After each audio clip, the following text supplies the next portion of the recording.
Good morning class 11th students. ये इससे पहले वाले वीडियो में हम लोगों ने बॉन्ड पैरामीटर्स और कोवेलेंट बॉन्ड पोलर है या नॉन पोलर है उसके मेज़रमेंट से रिलेटेड डाईपोल मोमेंट और ये सब डिस्कशन हम कर चुके हैं। आज वाले वीडियो में हम जो इसके सिंपल कॉन्सेप्ट हैं जिनको हम लोग केमिकल बॉन्डिंग से रिलेट करते हैं उसका एक बहुत यानी आप मान सकते हो कि एडवांस कॉन्सेप्ट कहा जाए तो गलत नहीं होगा। रेजोनेंस की बातें हम लोग करेंगे। सबसे मेन चीज़ क्या है कि रेजोनेंस ऐसा इफ़ेक्ट है जो अपने लिए काफ़ी यूज़फुल है और अपनी केमिस्ट्री में इसका काफ़ी ज़्यादा इन्वॉल्वमेंट जगह जगह है। काफ़ी कॉन्सेप्ट ऐसे हैं जो कि रेजोनेंस के बेसिस पर हम लोग डिस्कस करते हैं। तो थोड़ा सा हम लोग आप लोगों को ये बताना चाहेंगे। सबसे पहले तो एक छोटा सा एग्जाम्पल डिस्कस करेंगे तो रेजोनेंस के बारे में एक बेसिक कॉन्सेप्ट दिमाग में सेट होगा। सबसे पहले देखिए एक मॉलिक्यूल है O3, नीचे मैंने स्ट्रक्चर बना रखा है, लेकिन सबसे पहले ये देखिए कि जब O3 यानी ओजोन का स्ट्रक्चर अपने को बनाना होता है तो लुईस डॉट स्ट्रक्चर से, अब जैसे ऑक्सीजन है आपने 6 इलेक्ट्रॉन आउटर सेल में दिखा दिए, दूसरे ऑक्सीजन को देखा जाए यहाँ पर भी हम इसके आउटर सेल में 6 इलेक्ट्रॉन ले रहे हैं और दोनों ऑक्सीजन 2-2 इलेक्ट्रॉन की शेयरिंग कर लेंगे। तो आपको पता है कि जो स्ट्रक्चर आपके सामने बना है ये स्ट्रक्चर स्पेशली यानी O2 का है, ऑक्सीजन मॉलिक्यूल का है। लेकिन अगर अपने को O3 यानी ओजोन का स्ट्रक्चर बनाना है तो एक ऑक्सीजन को देखो यहाँ पर हमें डेटिव बॉन्ड के थ्रू कह सकते हो किसके जोड़ना पड़ेगा। यानी अब जो ऑक्सीजन का ये लोन पेयर है यहाँ पर देखा जाए ये डोनेशन का काम करेगा। तो ये डोनर रहेगा बीच वाला और ये एक्सेप्टर होगा।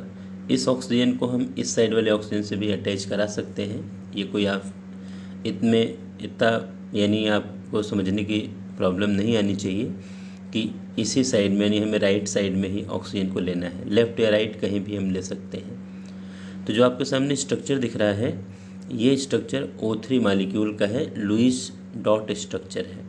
अब आप देखो दोनों ऑक्सीजन ने 2-2 इलेक्ट्रॉन की शेयरिंग करी तो दोनों का ऑक्टेट पूरा हो गया और इस ऑक्सीजन के पास 6 इलेक्ट्रॉन थे और 2 इलेक्ट्रॉन इसको डेटिव बॉन्ड के थ्रू और मिल गया तो इससे इसका भी ऑक्टेट कंप्लीट हो गया।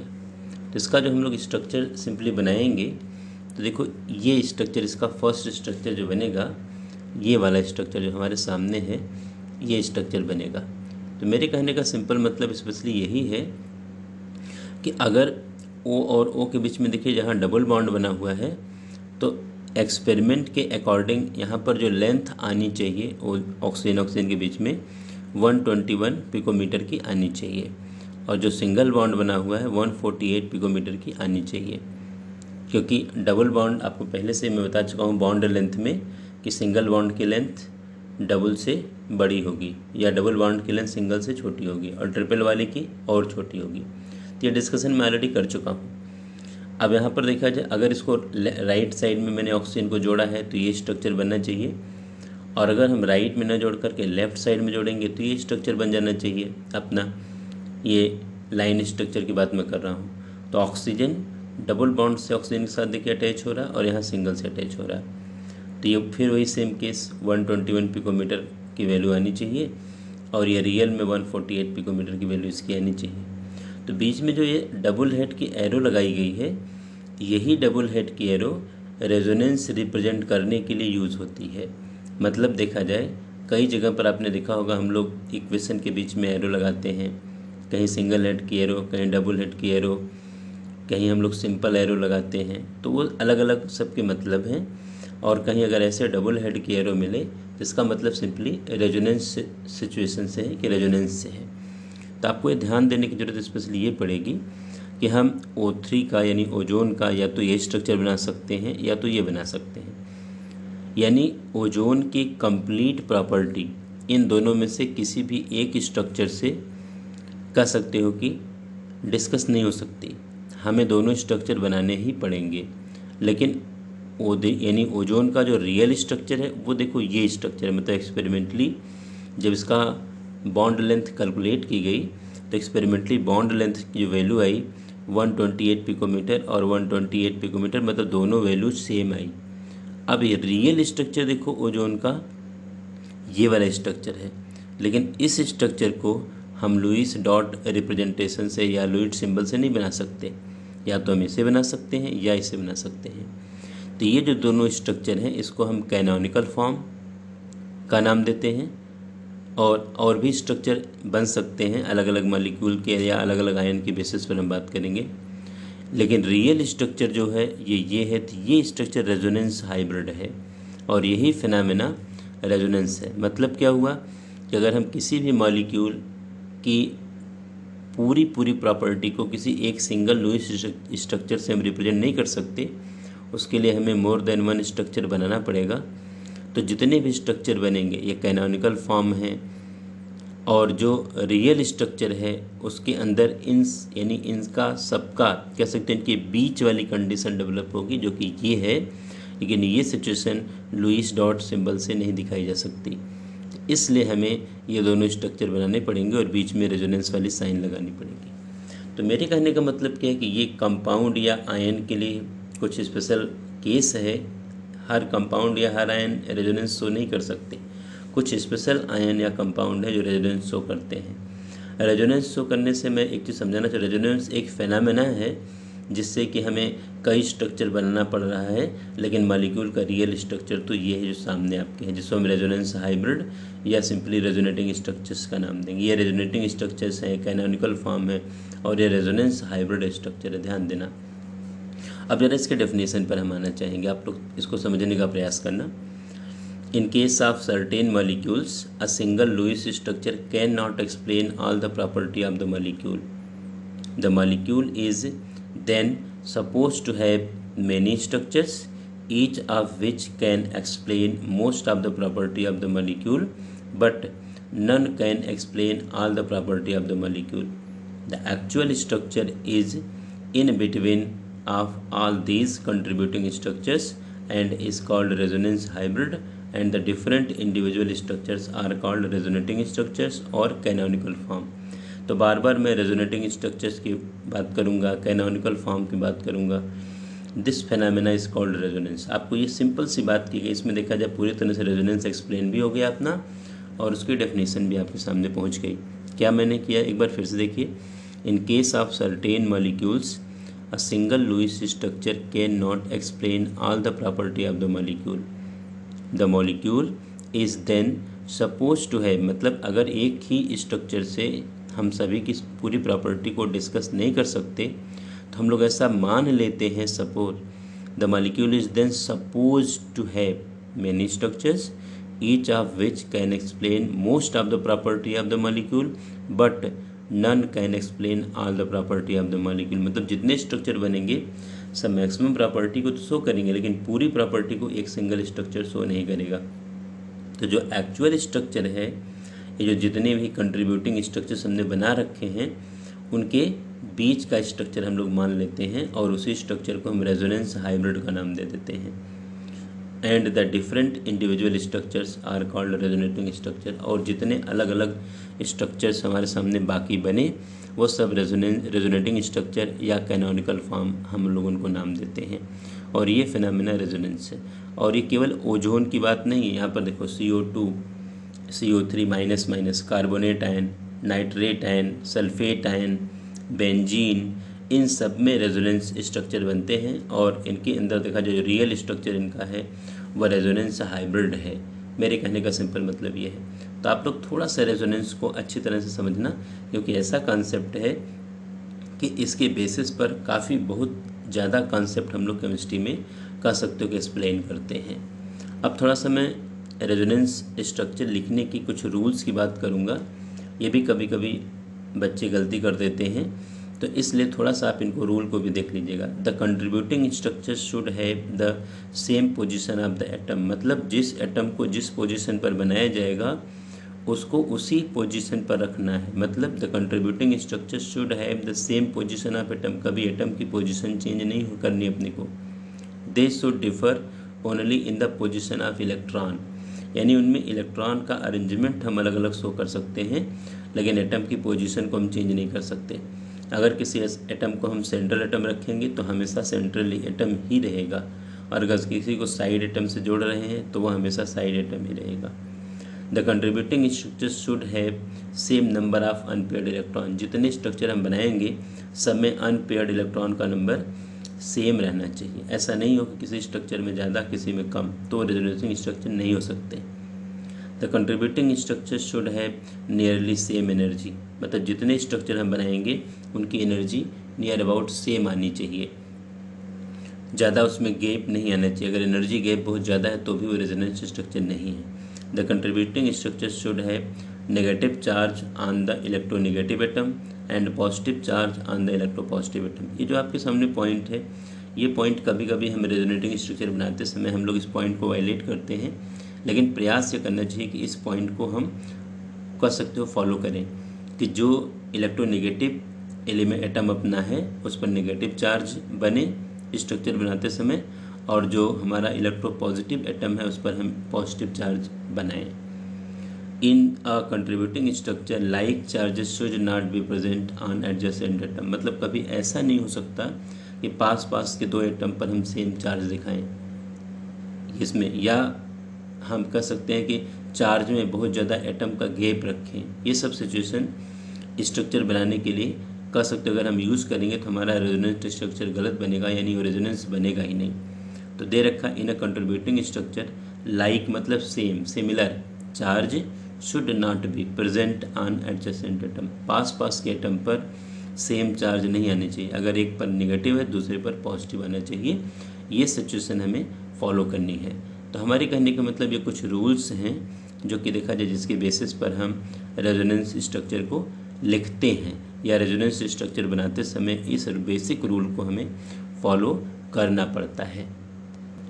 अब यहाँ पर इसके बाद देखा जाए एक बेसिक टर्म हम जरूर आपके सामने रखेंगे। एक टर्म कभी कभी हम रेजोनेंस एनर्जी का भी वर्ड यूज़ करेंगे, बड़े काम का पॉइंट है, इसीलिए मैं थोड़ा सा रेजोनेंस के लिए बड़े वीडियोस आपके सामने लेकर के आया हूँ कि जिससे कि अपने को रेजोनेंस पूरी तरह से क्लियर हो जाए। किसी बच्चे को कोई डाउट भी अगर आता है तो आप लाइव क्लास में उसको ज़रूर डिस्कस करिएगा, क्योंकि ये काफ़ी इंपॉर्टेंट पार्ट हम लोग अपने केमिस्ट्री का डिस्कस कर रहे हैं। रेजोनेंस एनर्जी का सिंपल मतलब क्या, the difference in the energy of the resonance hybrid and the most stable contributing structure having least energy is called resonance energy. क्या समझाना चाह रहे हैं कि जो डिफरेंस स्पेशली एनर्जी में है, the difference in the energy of the resonance hybrid, मतलब जो रेजोनेंस हाइब्रिड स्ट्रक्चर है, जो रियल स्ट्रक्चर है उसकी एनर्जी, और मोस्ट स्टेबल कंट्रीब्यूटिंग स्ट्रक्चर की एनर्जी का जो डिफरेंस है, उसी डिफरेंस को हम रेजोनेंस एनर्जी का नाम देते हैं। एक चीज़ और आपके नॉलेज के लिए बता दूं कि अगर जो मॉलिक्यूल या जो आयन रेजोनेंस का सकते फिनोमेना शो करते हैं या रेजोनेंस शो करते हैं, उनकी स्टेबिलिटी नॉर्मल मॉलिक्यूल या नॉर्मल आयन से ज़्यादा आती है, क्योंकि उनकी एनर्जी डिक्रीज़ होती है। तो आप समझ सकते हो कि रेजोनेंस हाइब्रिड की एनर्जी हमेशा कम होगी, और उसमें जितने भी स्ट्रक्चर हमने बना रखे उसमें सबसे मोस्ट स्टेबल स्ट्रक्चर जो भी है उसकी एनर्जी का गैप यही रेजोनेंस एनर्जी है। आगे थोड़ा सा मैं डिस्कस करना चाहूँगा कैरेक्टरिस्टिक्स ऑफ रेजोनेंस। बड़े काम का पॉइंट है, आप लोग एक एक पॉइंट को समझना, डाउट्स आएंगे तो आप बताना, मैं डिस्कस करूँगा पूरे डाउट्स को। द कंट्रीब्यूटिंग स्ट्रक्चर मतलब जो हमने कैनोनिकल फॉर्म जितने हमने स्ट्रक्चर बना रखे हैं, do not have any real existence, मतलब ये कैरेक्टर है। अगर हम लोग ये मान के सपोज कर लें कि वो रियल में एग्जिस्ट कर रहे हैं, लेकिन ऐसा नहीं है। कहने का मतलब क्या है, the contributing structures canonical form जिसको आप नाम दे रहे हो, do not have any real structure, उनका कोई रियल स्ट्रक्चर वो है ही नहीं। दे आर ओनली इमेजिनरी, हम केवल इमेजिन करते हैं, बनाते हैं। Only the resonance hybrid has the real structure. बड़े काम का पॉइंट है, ध्यान देना, कन्फ्यूज़न बिल्कुल नहीं आना चाहिए कि जो हमारा रेजोनेंस हाइब्रिड है वही रियल स्ट्रक्चर है, लेकिन रेजोनेंस हाइब्रिड को लुईस सिंबल से, लुईस डॉट स्ट्रक्चर से हम नहीं बना सकते, इसीलिए हमें नंबर ऑफ कैनोनिकल फॉर्म को लेना पड़ता है। सेकंड नंबर पर as a result of resonance the bond length in a molecule become equal, मतलब जितने भी बॉन्ड रहेंगे उस पर्टिकुलर मॉलिक्यूल या पर्टिकुलर आयन में, रेजोनेंस की वजह से सब के सब बॉन्ड लेंथ इक्वल हो जाएंगे, चाहे वो सिंगल हो चाहे डबल हो। कहने का सिंपल मतलब ये है, जैसे अभी ओजोन के स्ट्रक्चर में हम लोगों ने डिस्कस किया। The resonance hybrid has lower energy and hence greater stability than any of the contributing structure. जितने स्ट्रक्चर हम लोगों ने बना रखे हैं उसमें जो रेजोनेंस हाइब्रिड स्ट्रक्चर बनता है इसकी एनर्जी सबसे लोअर होती है और इसी वजह से उसकी स्टेबिलिटी सबसे ज़्यादा आती है। मतलब आप समझ सकते हो जिस सिस्टम की एनर्जी जितनी डिक्रीज़ होगी वो उसकी स्टेबिलिटी उतनी ही इंक्रीज़ होगी। ये यानी अपने केमिस्ट्री के कॉन्सेप्ट हैं, आगे भी हम इसकी बातें कहीं कहीं करते रहेंगे। Greater is the resonance energy greater is the stability of the molecule, मतलब जितनी ज़्यादा रेजोनेंस एनर्जी होगी। अब रेजोनेंस एनर्जी है क्या, ऊपर ही मैंने डिस्कस कर लिया कि डिफरेंस है रेजोनेंस हाइब्रिड स्ट्रक्चर की और जितने कंट्रीब्यूटिंग स्ट्रक्चर मैंने बना रखे हैं उसमें सबसे मोस्ट स्टेबल वाले की एनर्जी का डिफरेंस है रेजोनेंस एनर्जी। तो जितनी ज़्यादा greater is the resonance energy greater is the stability of the molecule, मतलब मॉलिक्यूल की स्टेबिलिटी उतनी ज़्यादा आएगी। Greater is the number of canonical form specially with nearly same energy greater is the stability of the molecule, मतलब जितने ज़्यादा हम canonical form बनाएंगे किसी भी मॉलिक्यूल या आयन का 2, 3, 4 या यूँ कह लीजिए बनेंगे, उतनी ही ज़्यादा देखा जाए उसकी एनर्जी डिक्रीज़ होगी और स्टेबिलिटी उतनी ही उस आयन की या उस मॉलिक्यूल की इंक्रीज़ होगी। तो ये कुछ बेसिक चीज़ें हैं जिनको हमें ध्यान में रखना होता है। इसके आगे देखो कुछ सिंपल चीज़ समझाना चाहूँगा। सर्टेन मिसकंसेप्शन इन रेजोनेंस, कुछ ऐसे कॉन्सेप्ट हैं जो दिमाग में गलत अपने सेट हो जाते हैं रेजोनेंस से रिलेटेड, लेकिन रियल में उसको सही वे में सेट करने की ज़रूरत है। इसीलिए सर्टेन मिसकंसेप्शंस अपने को मैं डिस्कस करने का आपके सामने प्रयास कर रहा हूँ। आप लोग थोड़ा ध्यान से इसको पढ़िएगा। पहला देखा जाए canonical form have no real existence, सबके दिमाग में आना चाहिए जितने भी हम कैनोनिकल फॉर्म या रेजोनेटिंग फॉर्म बना रहे हैं उनका रियल एग्जिस्टेंस तो जीरो है, रियल एग्जिस्टेंस है ही नहीं। रियल एग्जिस्टेंस केवल रेजोनेंस हाइब्रिड का है। The canonical form have no real existence, the molecule actually has only one structure which is a resonance hybrid of the canonical form which can not be represented by a single Lewis structure. मतलब क्या है कि जो canonical form हम बना रहे हैं जितने भी 2, 3, 4 जितने भी बना रहे हैं इनका लुईस स्ट्रक्चर से उनको हम दिखा सकते हैं, लेकिन अपने रेजोनेंस हाइब्रिड को नहीं दिखा सकते। लेकिन रियल एग्जिस्टेंस रेजोनेंस हाइब्रिड का है और कैनोनिकल फॉर्म का एग्जिस्टेंस नहीं है, रियल एग्जिस्टेंस है ही नहीं। केवल हम एक हाइपोथेसिस कर सकते हो मेंटेन करने के लिए, बनाने के लिए हम लोगों ने इस कैनोनिकल फॉर्म को या रेजोनेटिंग फॉर्म को लिया है। अगले केस में as canonical form do not have real existence, पहले नंबर पर जो कैनोनिकल फॉर्म्स हैं ये इनका कोई रियल एग्जिस्टेंस नहीं है। तो ज़रा इनकी बात की जाए, the molecule does not exist in one canonical form for some time and in other canonical form at different time. कुछ लोग देखा जाए इस चीज़ को बहुत गलत वे में डिस्कस करते हैं या समझते हैं कि हम लोग अपने दिमाग में क्या सेट कर लेते हैं कि उसमें से जो कैनोनिकल फॉर्म है, जो रेजोनेटिंग फॉर्म है, कुछ टाइम तक एक स्टेज में, कुछ टाइम तक दूसरे स्टेज में, कुछ टाइम तक तीसरे स्टेज में, मतलब जितने भी कैनोनिकल फॉर्म बनेंगे इस तरह से वो एग्जिस्ट करेगा। लेकिन ये कॉन्सेप्ट ही पूरी तरह से दिमाग में रखने की ज़रूरत नहीं है। केवल रियल एग्जिस्टेंस हमारे रेजोनेंस हाइब्रिड का होना है, कैनोनिकल फॉर्म का कोई रियल एग्जिस्टेंस है ही नहीं। तो ये कॉन्सेप्ट दिमाग में रखने की, अगर किसी ने ये दिमाग कॉन्सेप्ट में रखा तो इसका मतलब वो गलत है हर एंगल से। The molecule does not exist in one canonical form for some time and in other canonical form at different time. ये दिमाग में कॉन्सेप्ट जो बनता है ये पूरा गलत है, ये मिस कॉन्सेप्ट है।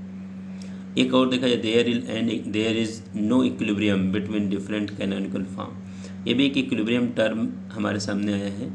इक्विलिब्रियम का मतलब सिंपली ये है कि अगर कोई रिएक्शन रिवर्सिबल है और जितना फॉरवर्ड प्रोसीड करेगा अगर उतने ही रेट से बैकवर्ड प्रोसीड करेगा तो हम उस रिएक्शन को इक्विलिब्रियम का नाम देंगे।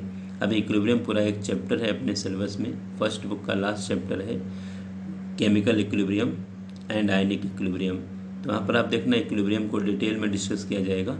लेकिन अगर दिमाग में ये कॉन्सेप्ट बने कि जो हमारा अलग अलग कंट्रीब्यूटिंग स्ट्रक्चर्स हैं या रेजोनेंस स्ट्रक्चर हैं या कैनोनिकल फॉर्म हैं, उनमें इक्विलिब्रियम है, लेकिन ऐसा कुछ भी नहीं है। केवल रियल एग्जिस्टेंस आपको पता है कि रेजोनेंस हाइब्रिड का है। बाकी जितने भी कैनोनिकल फॉर्म हैं, रेजोनेटिंग फॉर्म हैं, ये सब इनका कोई भी रियल एग्जिस्टेंस नहीं है। तो हमारे कहने का सिंपल मतलब क्या है कि एक केवल इस वीडियो में हम केवल रेजोनेंस को शो करेंगे।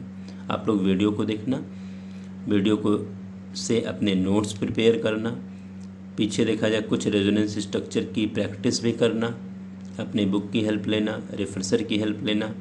इसके बाद अगर डाउट्स बचता है तो आप लाइव क्लास में उसको डिस्कस करना, क्योंकि रेजोनेंस टॉपिक अपने लिए काफ़ी इम्पोर्टेंट टॉपिक है। तो इस वीडियो को मैं केवल इतना सा ही आगे बढ़ाऊँगा और अगले कॉन्सेप्ट जो भी हम डिस्कस करेंगे वो अगले वीडियो में डिस्कस करेंगे। Thank you.